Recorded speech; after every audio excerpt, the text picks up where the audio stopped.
Two Russian soldiers walked out of a Ukrainian position with their hands in the air. They followed every instruction given to them. They moved carefully, they surrendered completely. And not a single Ukrainian soldier was anywhere near them. No human being with a weapon was within miles of that position.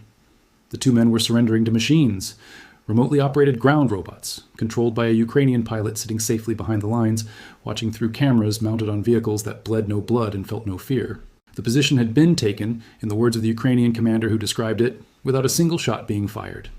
This moment, this specific, documented, unprecedented moment in the history of warfare, is the clearest possible illustration of the answer to a question that most analysts have been making extraordinarily complicated: the question of how Ukraine wins this war.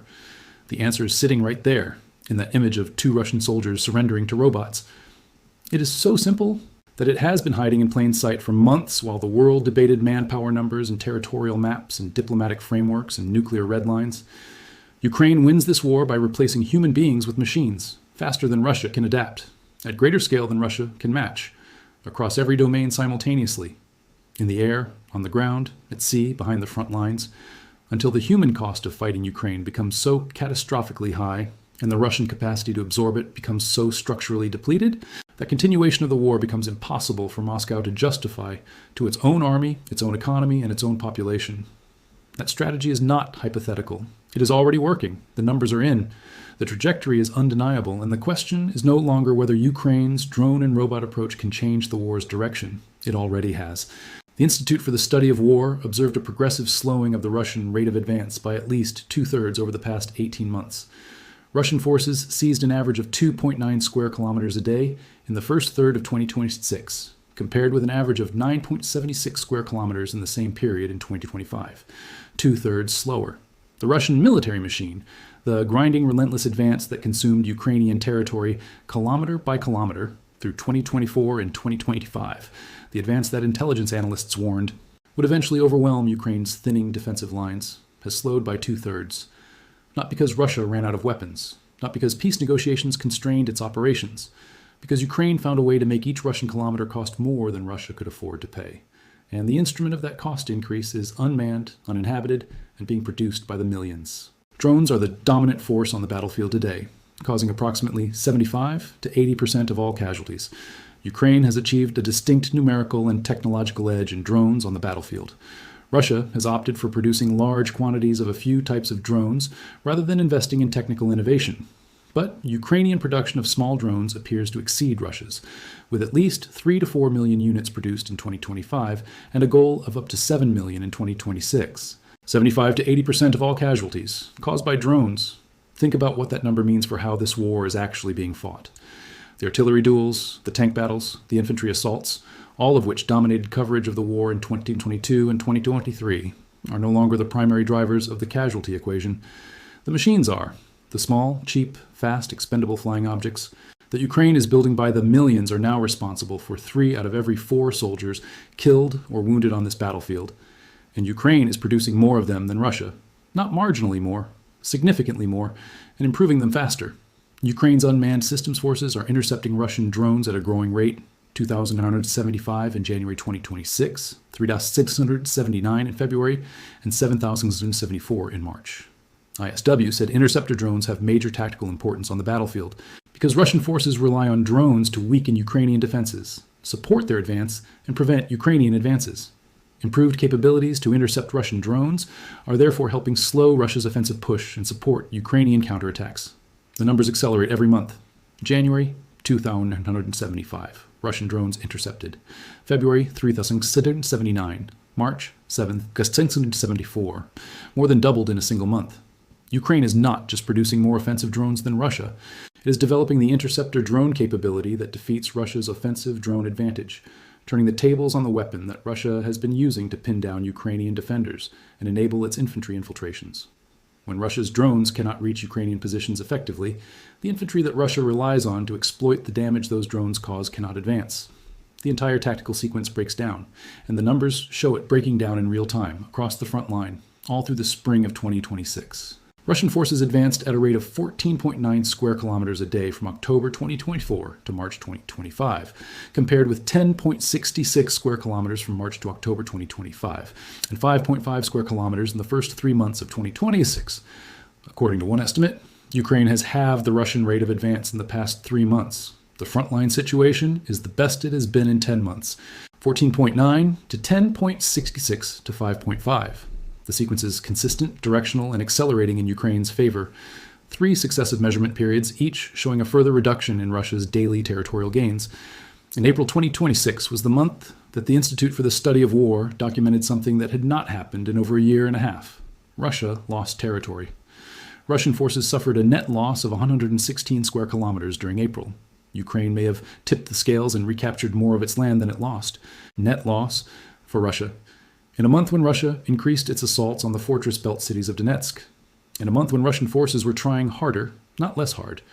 And they still lost ground because the weapon system that Ukraine has mastered, the drone, is making the cost of each offensive action so high that even increased Russian effort cannot produce the territorial results that smaller Russian effort once generated routinely. Now understand the ground robot dimension because it sits on top of the aerial drone superiority and multiplies it. A single land robot equipped with a machine gun managed to hold off a Russian advance for 45 days, while needing only light maintenance and a battery recharge every 2 days. The position was taken without a single shot being fired by the robot's capture of 2 surrendering Russian soldiers.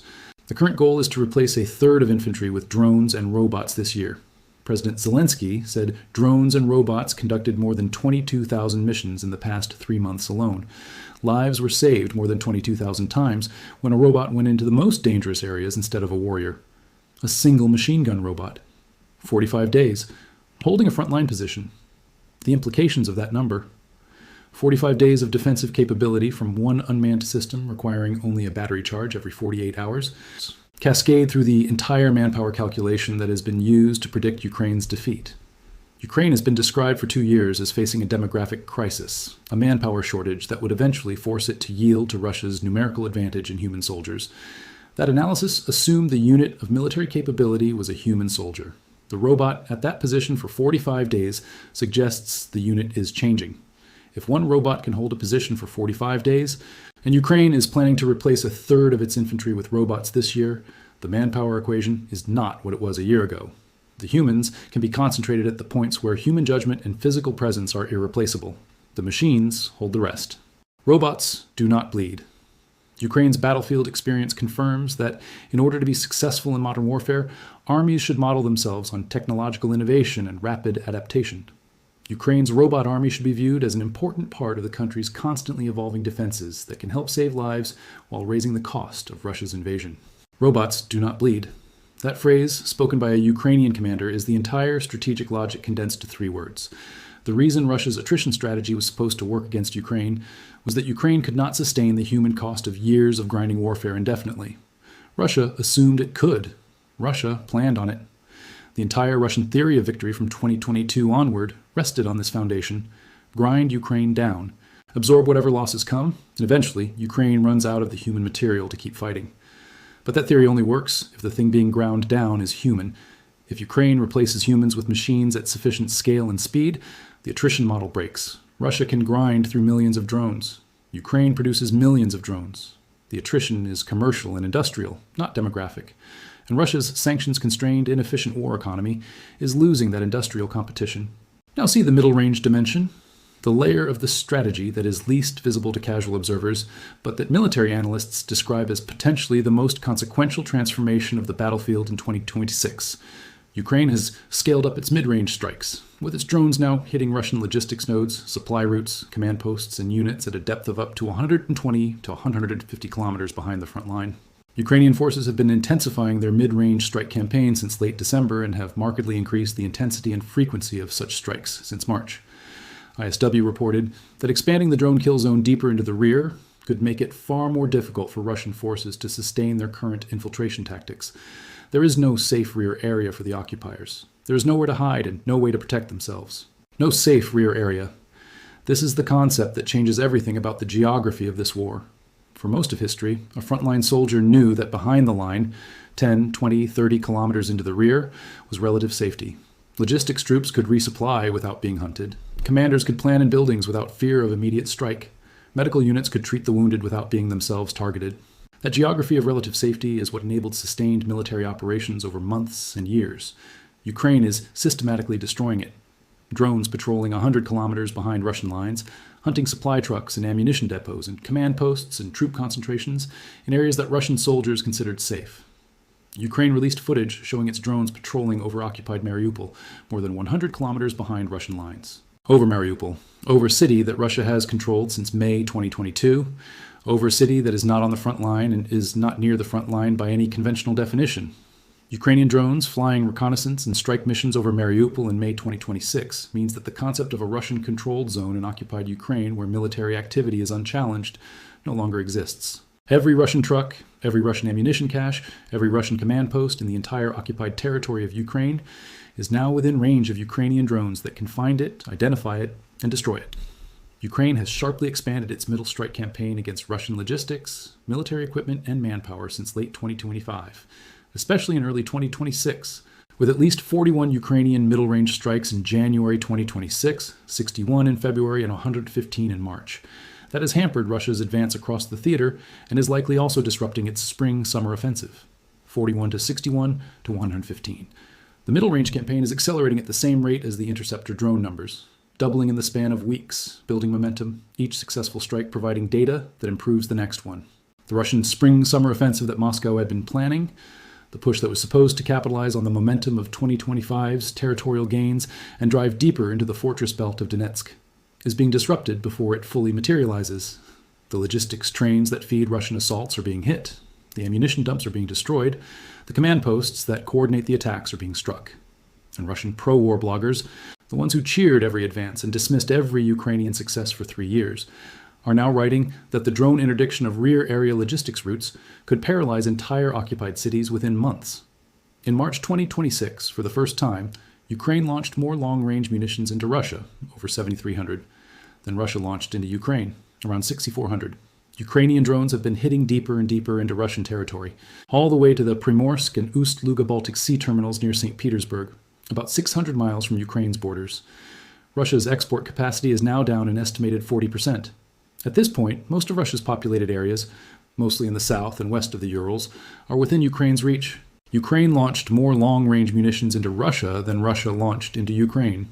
In March 2026, the country that has been on the receiving end of Russian missile strikes on its cities, on its power grid, on its hospitals, on its apartment buildings for 4 years, is now firing more into Russia than Russia is firing into it. And the target selection is not random. Ukraine is hitting the oil export terminals that generate the revenue that funds Russia's war. Ukraine has devastated Russia's oil export capacity over the past week, as its ground forces have stopped Russian advances in their tracks. Ukraine started striking Russia's 2 oil export terminals on the Baltic Sea at the ports of Ust-Luga and Primorsk to counteract Russia's windfall from rising oil prices caused by the Iran war. Ukraine noticed that the Iran war was generating an oil price windfall for Russia, an estimated $150 million a day flowing into the Russian federal budget from elevated global crude prices. And Ukraine's response was to attack the terminals through which Russian oil exports flow, not just in the south, where its drones had been hitting refineries for months, on the Baltic Sea, 600 miles from Ukrainian territory, denying Russia the revenue that pays for the soldiers and the weapons and the shells that are killing Ukrainians. The war's economic dimension, always present, always important, is now being fought directly with drones at distances that Russia never anticipated having to defend. The almost negligible progress of Russia on the front lines is largely down to Kiev finding ways to attack, resupply, evacuate, and intercept Russian attacks with unmanned vehicles. It is a truly remarkable feat, the significance of which in modern warfare was highlighted when the wealthy Gulf nations came rushing to Zelensky in March for help to defend their skies from Iranian attacks. Gulf nations came to Zelensky for help. Saudi Arabia, the UAE, Qatar, countries that are not in NATO, that have no treaty obligations to Ukraine, that have vast financial resources and access to the most sophisticated Western weapons, came to Ukraine and asked, how do you do this? How do you defend your skies against drone swarms with your own drone swarms? How do you develop the interceptor drones that can catch the attackers? How do you innovate on a 2-month cycle while a war is happening around you? Zelensky concluded agreements with Saudi Arabia, the UAE, and Qatar to export Ukrainian drone know-how in return for joint drone production support. Ukraine is now exporting its military technology, not just using it to defend itself, exporting it to wealthy Gulf states who recognize that what Ukraine has developed on the front lines of a war is the most advanced, most battle-tested, most rapidly evolving drone warfare capability on Earth. The student has become the teacher. The country that 4 years ago had to beg for basic artillery shells is now the world's most sought-after expert in unmanned systems warfare. And Putin, watching all of this unfold, made a statement on May 9th, Victory Day, that was brief, unprecedented, and carefully noted by every analyst covering the conflict. Putin used the Victory Day parade to utter something remarkable, that he believed the matter of the Ukrainian conflict was coming to an end. This was Putin's first real indication his war of choice might be nudging towards a conclusion. This is not a man who speaks casually. On a day when Moscow was in full military flex, he chose not to sound the maximalist bugle that the special military operation must continue until its goals are met, coming to an end. From a man who spent 4 years denying it was even a war. From a man who told his people it would be a special military operation lasting days. From a man who stood on Red Square for 4 consecutive Victory Day parades and implied that Russia was winning, would win, could not fail to win. That man said, on May 9th, 2026, that it was coming to an end. Not that Russia had one, not that Ukraine would surrender, that it was coming to an end. The framing left every option open. It was designed to. But the fact that he said it at all, on the most symbolically charged day of the Russian calendar, at the parade that was supposed to project invincibility, tells you something about where the pressure is being felt. The Russian economy is truly feeling the strain now. The elite is apparently irritated enough that Putin feels obliged to placate them with the suggestion that the war may be coming to a close. Russia's reported amassing of troops along the front line might yet yield progress, but the Kremlin is in trouble. The Kremlin is in trouble. That assessment from CNN's senior international correspondent analyzing Putin's Victory Day remarks in real time reflects the convergence of pressures that Ukraine's strategy has been systematically building. The military pressure, Russia's rate of advance collapsing from 14.9 to 5.5 square kilometers a day, the April net territorial loss, the drone kill zone extending to 150 kilometers behind Russian lines. The industrial pressure, Ukraine launching more long-range munitions into Russia than Russia launches into Ukraine, oil export terminals on the Baltic burning, defense factories from Votkinsk to Cheboksary struck. The economic pressure, Russia spending half its April oil revenue subsidizing its own fuel companies to prevent domestic price rises caused by Ukraine's refinery campaign. The manpower pressure, Russia suffering higher casualties than its recruitment rate can replenish for the 5th consecutive month. Ukraine said Russia suffered higher casualties than its rate of recruitment could replenish for the 5th month running. Russia claimed more than 35,000 casualties in April alone. For 5 consecutive months, Russia has been losing more soldiers than it is recruiting. The army that entered 2026 with 100,000 plus troops in its drone forces alone, that was recruiting from every region of the country, that was issuing wartime drafts forcing businesses to select employees for military contracts, that army is being consumed faster than it is being rebuilt. And the reason is sitting in the 75 to 80% statistic. When 3 out of 4 casualties are being caused by drones, and Ukraine has numerical and technological superiority in drones, and Ukraine is improving its drone capability faster than Russia is, the casualty rate that Russia is sustaining is not going to slow down on its own. It requires Russia to find an answer to the drone problem. And Russia, which chose scale over innovation, mass production of a few types over rapid iteration of many, does not currently have that answer. The simple truth that this entire body of evidence points toward is this: Ukraine has found the asymmetric lever that overcomes Russia's numerical advantage in human soldiers. The lever is technology, specifically the rapid, iterative, warfare-driven development of unmanned systems, drones in the air, robots on the ground, naval drones at sea, produced at a scale that matches or exceeds Russia's own production, improving at a rate that Russia's less innovative industrial culture cannot match, and deployed with a tactical sophistication born from 4 years of frontline experience that no training exercise or simulation can replicate. The strategy is so simple that it sounds almost obvious when stated plainly. Replace Ukrainian soldiers with Ukrainian machines wherever possible. Hunt Russian soldiers with Ukrainian machines in the places Russian soldiers thought they were safe. Destroy the Russian industrial capacity to sustain the war by sending Ukrainian machines to the factories and export terminals that fuel it. And do all of this at a pace and scale that forces Russia to spend more replacing what it loses than Ukraine spends producing what it deploys.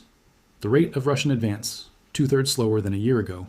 Net territorial gain in April, negative. Casualties, exceeding recruitment for 5 consecutive months. Oil export capacity, down 40%. Defense factories struck from Votkinsk to Cheboksary to Samara. Putin, on Victory Day, for the first time in 4 years, suggesting the war might be coming to an end. Ukraine did not find this path by accident. It found it by necessity, by the ferocious pressure of a country fighting for its existence, by engineers working in basements and engineers working in dispersed facilities and drone operators learning in real time. What kills Russians and what gets shot down in building the next version based on what they learned? It found it by producing 4 million drones in a year and planning 7 million in the next. By building a ground robot that held a position for 45 days on a battery charge. By launching more long-range strikes into Russia than Russia launched into Ukraine, by training Gulf states on drone warfare technology, by striking naval submarines with underwater robots and fighter jets with surface drones. The way to win this war was always going to be found by the side more motivated to find it. That side was always going to be the one fighting for its survival rather than for expansion. And the answer it found, drones, robots, machines replacing humans, innovation cycles measured in weeks rather than years, is so simple. So obvious in retrospect, and so completely devastating in practice that even the man who started the war is standing on Red Square and quietly suggesting it might be coming to an end. Robots do not bleed. And that, in the end, is the whole strategy.